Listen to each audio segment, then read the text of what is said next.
Y continuamos, lo hacemos además con la visita de Gustavo Pedraza. Él es refugiado colombiano y está aquí para contarnos una historia muy emotiva, pero también que nos tiene que hacer aprender y también aprender a lo que tenemos por lo que luchar por lo importante, ¿verdad, Gustavo? Buenas tardes, bienvenido. Claro que sí, muchas gracias por la invitación. Bueno, es verdad que a veces nos preocupamos por cosas que no son tan importantes, ¿no? Y que hay cosas por encima de todos, digamos, como sociedad, por las que hay que luchar, y eso es lo que vamos a aprender hoy con Gustavo, que nos va a empezar a contar un poquito cuál es su historia, cómo llegó a Valencia, Gustavo. Bueno, yo llegué a Palencia en 2017, llegué por segunda vez, estuve en España en 2015 por primera vez, después del asesinato de mi hermano, quien era defensor de derechos humanos y líder social de carácter nacional allí en Colombia. Fue desaparecido, torturado y posteriormente asesinado. Esto fue el 19 de enero de 2015.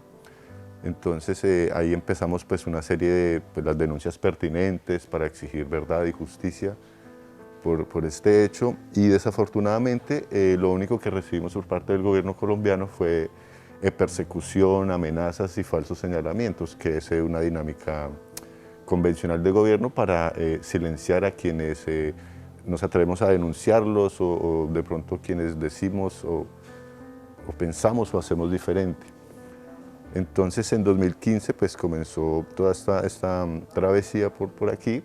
Estuve 6 meses acogido por el programa asturiano de víctimas de la violencia en Colombia, en Gijón. 6 meses después pues regresé a Colombia, continué con el activismo, con la exigencia de verdad y justicia, no solo por el caso de mi hermano, sino pues de las miles de víctimas de terrorismo de Estado que hay en Colombia. Y bueno, continué con todo esto y posteriormente en 2017 me hacen un montaje judicial con un coche cargado de droga. Yo no tenía coche, el coche estaba enfrente de mi casa. Había tenido un problema días atrás con un teniente de la policía, al cual increpé por llegar violentamente a hacer una requisa con la pistola en la mano, y pues en mi posición como defensor de derechos humanos, de conocedor de las normas y de las leyes de ellos también, pues le dije que eso no se podía hacer, que pretendía hacer. Entonces pues esto lo ofuscó bastante, y una semana después pues me hizo este montaje. Este supuesto delito, la pena mínima son de 10 años. Estuve detenido durante 3 días esperando un juicio, y bueno, en este momento estoy sindicado de porte, tráfico y fabricación de estupefacientes por ese supuesto hecho, que hemos logrado tumbar con las organizaciones sociales allí en Colombia me han ayudado, porque pues conocieron a mi hermano y pues han conocido mi trabajo, y me apoyaron contratando a unos investigadores privados que pues han evidenciado que efectivamente en ese coche no están mis huellas. De hecho, no hay huellas. Esto quiere decir que los mismos policías las borraron, porque las únicas huellas que habían pues eran las de ellos. Y se han negado a dar una serie de información que pues tenemos derecho a exigirla, y no lo han hecho. Entonces lo que se ha hecho es ir dilatando el caso. Han querido vincular esto con el asesinato de mi hermano, lo cual es pues muy bajo de parte del gobierno nacional. Utilizan toda esta serie de artimañas para silenciarnos y para que pues finalmente todo quede en la impunidad. Son países en los que la democracia tiene otro significado. Bueno, se dice que Colombia tiene la democracia más antigua de Latinoamérica. Yo siempre he dicho que quizá los documentos, pero en la práctica democracia no hay. Hay una dictadura, una narcodictadura. Si ustedes lo han sabido, pues estamos gobernados por un presidente que puso el expresidente Álvaro Uribe Vélez, un narco paramilitar, el más genocida de toda la historia de nuestro país, que ha asesinado a más de 10.000 jóvenes, dio la orden de asesinar a más de 10.000 jóvenes para hacerlos pasar por guerrilleros, para hacerle creer a la ciudadanía que se estaba acabando con la guerrilla, cuando esto no era cierto. Les ofrecían empleos falsos y los llevaban a las ciudades más recónditas, a los lugares más recónditos, y allí eran vestidos de camuflado con guerrilleros y posteriormente asesinados. Hablábamos de que es algo por lo que usted está convencido, esa defensa de los derechos humanos, pero lógicamente todo lo que ocurrió con su hermano, ¿no? También le habrá empujado a seguir defendiendo esa idea pase lo que pase. Sí, la verdad es que hemos perdido tanto que ya perdimos el miedo y por eso estoy aquí, porque a pesar del miedo y de esa incertidumbre que sentí, pues después de este montaje que me hacen, la policía que trabaja en alianza con las mafias, le dice a las mafias que esta droga era mía, entonces no solo me estaba buscando la policía para asesinarme, sino que también las mafias del lugar donde yo vivía. Entonces tuve que irme de mi casa, irme a vivir cerca a la universidad, que era el único lugar donde me sentía más o menos seguro. Una persecución constante. Entonces pues esto no permitió pues que yo siguiera en mi país exigiendo justicia, porque yo en realidad nunca quise salir, pero ya ponía en peligro a mi familia. Entonces en la audiencia que me hacen, en la primera audiencia, pues la abogada me dijo directamente, y le agradezco por su sinceridad, me dijo, si no te vas del país, te van a encarcelar o te van a asesinar. Entonces me vi en la obligación de salir y bueno, siempre con el miedo porque yo estoy aquí, pero mi familia queda allí. Eso le iba a preguntar, Gustavo, ¿tiene más familia? Claro, están mis padres, está mi madre, mis sobrinos. Pues digamos que mi madre y mi hermana están vinculadas al movimiento social también, después del lamentable hecho de mi hermano. Están vinculadas al Movimiento Nacional de Víctimas de Crímenes de Estado, que por medio de este movimiento pues hemos venido denunciando, como su nombre lo indica, pues los crímenes de Estado que se han venido ocasionando desde muchas décadas atrás, pero con más fuerza a partir del año 2000. Su madre, si participa en todo esto es porque ella ahora mismo se siente fuerte, ¿no? Pero imagino que ha tenido que ser horrible el asesinato de un hijo, otro que tiene que marchar porque si no puede correr la misma suerte. Sí, de hecho salimos juntos en 2017, en 2015 salí yo solo, pero en 2017 salimos juntos porque ella también fue víctima de persecución. Le tomaban fotografías en la estación del autobús, en la iglesia. Ella pues como que no entendía muy bien la realidad del país, de lo que estaba pasando, y me contaba lo que pasaba. Alguna vez a la salida de la estación del autobús le lanzaron unos pétalos de rosa, que es una manera de intimidarnos, como decir, hey, te vamos a llevar flores, si sigues hablando algo va a pasar. Entonces pues ella salió conmigo, pero ella estuvo un año nomás, estuvimos acogidos por el programa de Amnistía Internacional, que ellos pues después de todo un estudio muy concienzudo pues deciden que somos aptos para salir porque estamos en un riesgo inminente. Entonces nos traen acá a España, pero ella pues regresó, pues nos hace mucha falta la familia.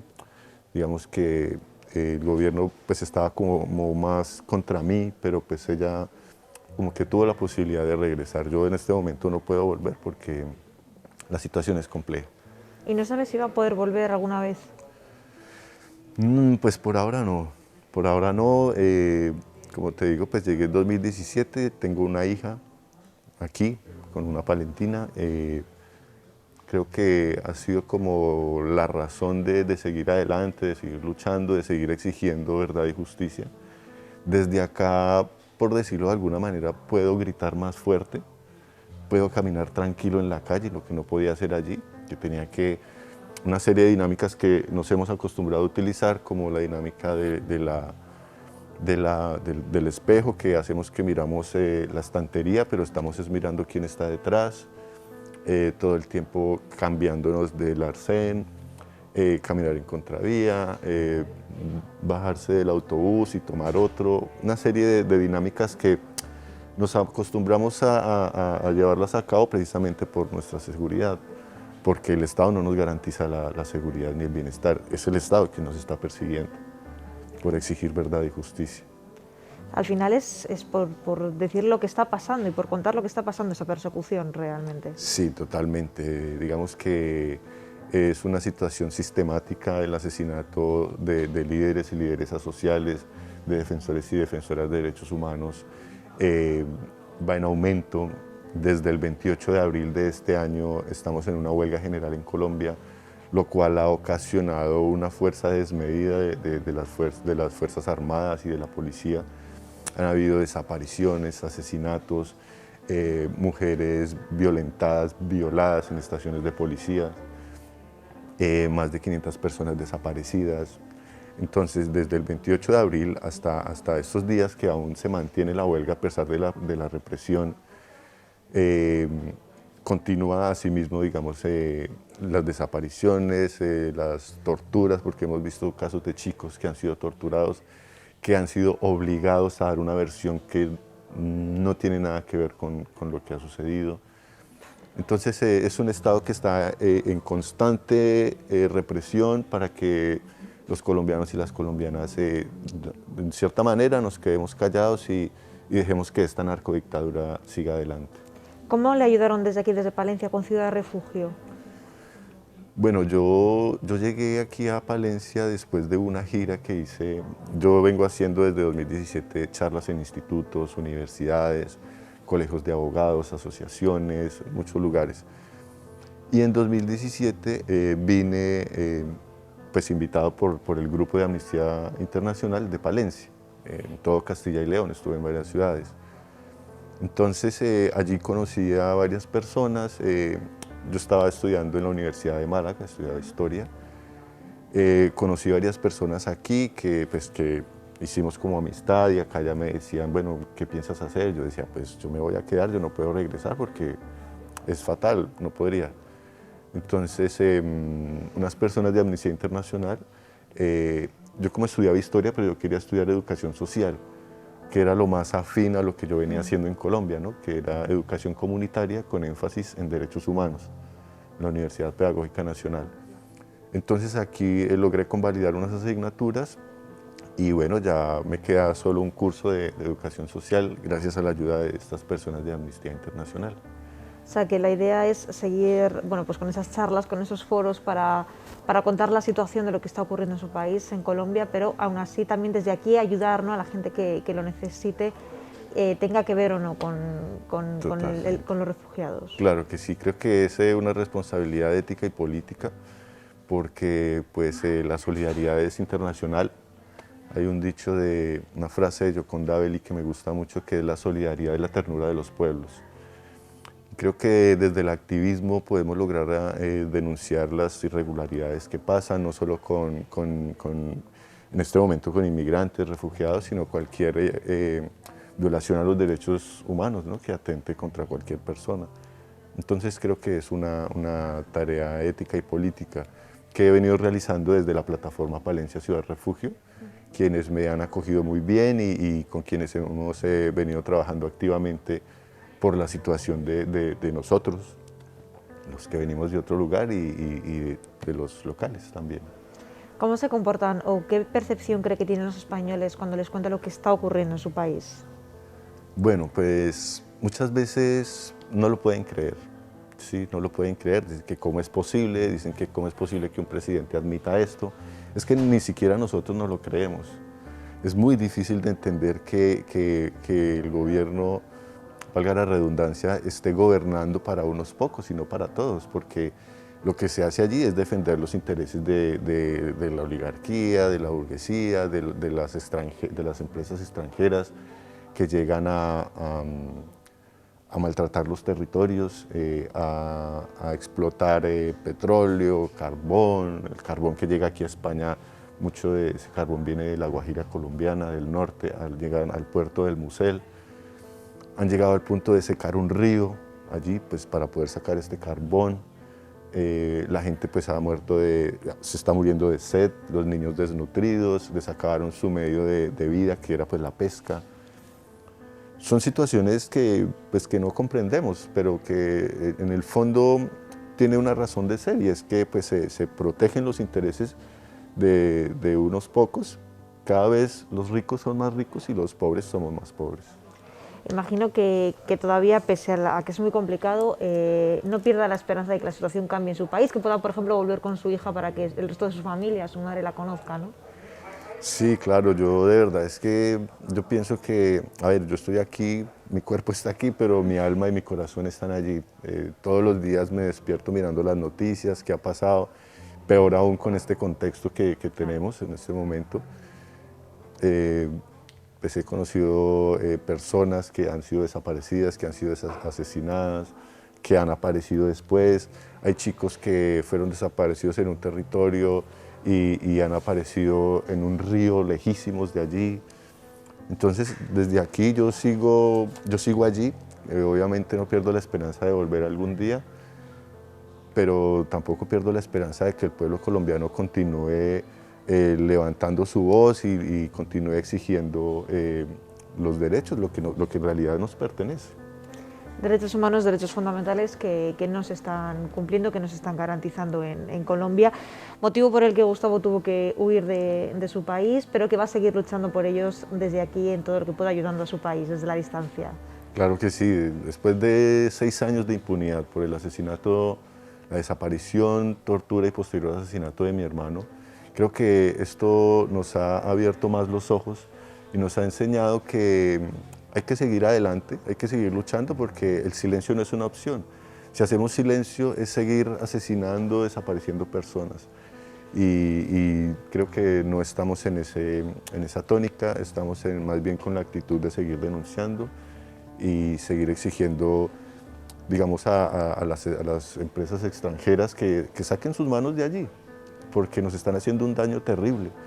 Son empresas que han venido patrocinando el paramilitarismo, empresas nacionales y extranjeras para poderse mantener allí en el territorio.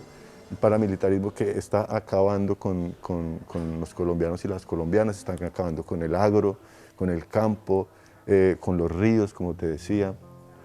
Pero peor aún es que ya no nos permiten ni siquiera manifestar nuestras inconformidades, sino que sencillamente nos señalan con el dedo poniéndolo en el gatillo. Y esto es una manera bastante perversa, una dinámica, como te digo, sistemática de años atrás. Llevamos más o menos 70 años en guerra y pues esta guerra se ha llevado a nuestros compañeros, compañeras, hijos, hijas, hermanos. Entonces es una guerra sin sentido contra el pueblo colombiano. Imagino que verlo desde lejos, a tantos kilómetros de distancia, tiene que ser muy, muy duro, mucha impotencia también de no poder estar ayudando, pero bueno, va a hacer todo lo que pueda desde aquí, peleando por esos derechos humanos en Colombia y contando también lo que está pasando allí, que es muy necesario porque a veces, bueno, pues nos metemos en el día a día los demás y no somos conscientes de que en otros países la situación es atroz, de verdad. Muchísimas gracias por haber estado con nosotros. A ustedes, muchas gracias.